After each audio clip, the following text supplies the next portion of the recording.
Merayakan perempuan-perempuan yang berdedikasi dan menginspirasi. Anugerah Puspa Bangsa, Minggu 20 April, pukul 8 malam, di Kompas TV.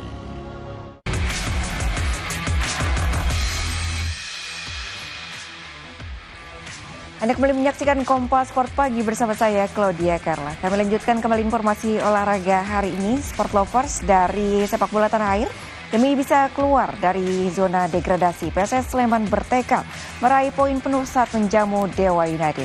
Kembali bermain di Stadion Maguwo Harjo setelah menjadi tim musafir, menjadi motivasi tersendiri bagi pasukan Elang Jawa untuk meraih kemenangan di kandang. PSS Sleman berupaya bangkit dari dasar klasemen sementara dengan tekad bisa meraih hasil positif pada 6 laga tersisa di ajang Liga 1 musim ini. Jelang menghadapi Dewa United di pekan ke-29, skuad Elang Jawa menggelar latihan bersama di Stadion Maguwo Harjo Sleman Rabu malam. Tumpulan lini depan dan rapuhnya barisan pertahanan serta minimnya koordinasi antar pemain menjadi fokus pembenahan tim pelatih.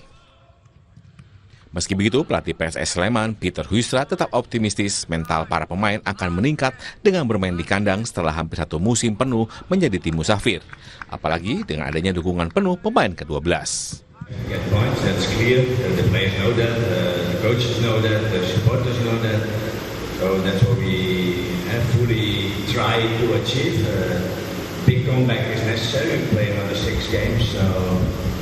It has to happen in these 6 games, and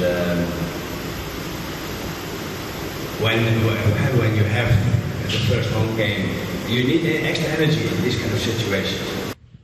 Laga antara PSS Sleman kontra Dewa United akan digelar di Stadion Maguwo Harjo pada Kamis malam. Laga ini menjadi yang pertama bagi PSS Sleman bermain di kandang sendiri pasca renovasi stadion. Makel Aryawan, Kompas TV, Yogyakarta. Duel tim papan bawah Liga 1 antara Semen Padang melawan PSIS Semarang dihelat di Gor Haji Agus Salim. PSIS yang bertindak sebagai tamu bertekad untuk memaksimalkan laga tandangnya demi bisa keluar dari zona merah. Bertandang ke Kota Padang, PSIS Semarang hanya memboyong 18 pemain. Hal ini dikarenakan adanya pemain inti yang absen karena akumulasi kartu dan cedera. Dengan absennya beberapa pemain inti dan persiapan yang singkat, Laskar Masa Jenar saat ini dalam kepercayaan diri yang tinggi. Joao Ferrari dan kolega dituntut bermain lepas demi target 3 poin. Pelatih kepala PSS Semarang, Gilbert Agius, optimistis dapat mencuri poin penuh di kandang Semen Padang FC.